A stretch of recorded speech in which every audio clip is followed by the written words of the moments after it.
बिहार के सीएम नीतीश कुमार ने महागठबंधन से रिश्ता तोड़ने पर हिंदुस्तानी अवाम मोर्चा के प्रमुख जितिन राम मांझी पर बड़ा आरोप लगाते हुए कहा कि मैंने बोला था कि वो या तो जेडीयू में मर्ज करेंगे या फिर यहां से जाएंगे।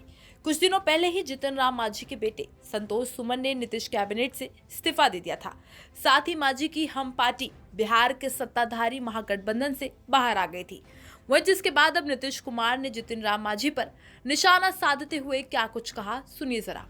नहीं साहब, इधर हो और दूसरी तरफ से अन्य पार्टियों की तरफ से हो गया था तो आप लोगों को तो बता ही दिए हैं पहले। तो हम लोग फिर अलग हो गए, तो उसी में वो चूंकि बीजेपी के लोगों की इच्छा थी कि उनको आप अपने साथ करके अपने शेयर का उनको दे दीजिए टिकट, तो दे दिए थे। लेकिन वो जो थे जीतन मांझी, तो आपको मालूम है जी, हम रिजाइन कर दिए थे। आपको याद है ना 14 की कहानी, लोकसभा के चुनाव के बाद, और हमने अपनी जगह उस व्यक्ति को बना दिया। अब वो अभी क्या बोलते रहते हैं उनको नहीं पता है। पार्टी का कोई नहीं चाह रहा था कि आप छोड़िए, तो हम छोड़ के उस आदमी को अब कोई दूसरा नहीं नाम दिया था। हमने इसलिए सोचा कि हम हटेंगे तो हम एक शेड्यूल कास्ट को बनाएंगे, तो हम कर दिए थे। और उसका तो उनका ठीक रूप नहीं था, तो 2 ही महीना के बाद पार्टी का लोग, तो हम शुरू में नहीं माने, बाद में हम स्वीकार कर लिए कि कई लोगों को हटा दिया, तो फिर हम लोग आ गए इधर।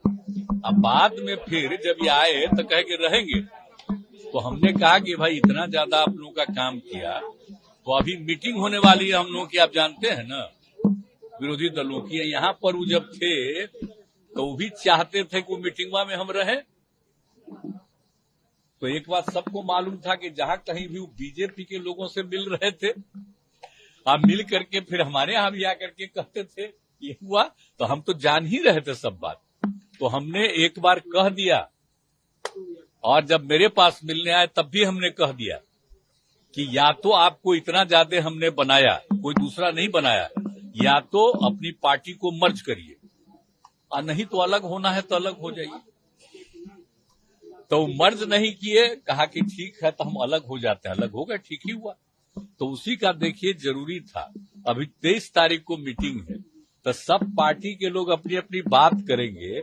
अगर ये लोग अंदर रहते तो जो कुछ भी बोलता वो सब बीजेपी को खबर होती। तो इसीलिए आप समझ लीजिए कि ये पहले ही किया, आप लोग जान लीजिए। तो इसीलिए हमने कह दिया था आप तो मर्ज करिए, नहीं तो अलग होइए। तो हो गए अलग, अब ठीक है हुआ। इसीलिए आप जानते हैं हम तो अपने कोटा के ना बना दिए थे उनको, तब फिर हम तो उसी तरह रत्नेश सदा को बनाए। अब रत्नेश सदा को आप लोग जानते न है जी, कब से हम रत्नेश सदा को हम जान रहे हैं। मीटिंग बुलाया, कहाँ गए, कब से हम जानते हैं।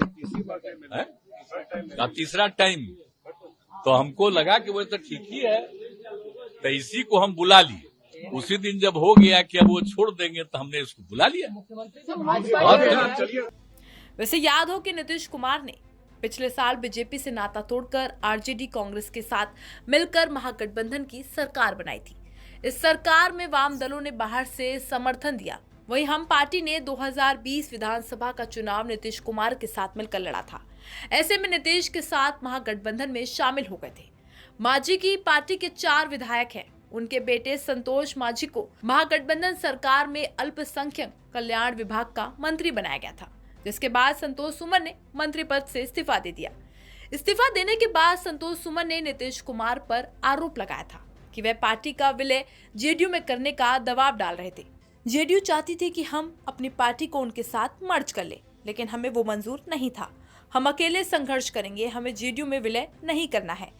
वह नीतीश कुमार लगातार विलय का दबाव बना रहे थे, लेकिन हमने इनकार कर दिया। वैसे राजनीतिक गलियारे में ऐसे कयास लगाया जा रहा है कि मांझी एक बार फिर से एनडीए का रुख करेंगे। देखना अब ये होगा कि मांझी आगे क्या कदम उठाते हैं।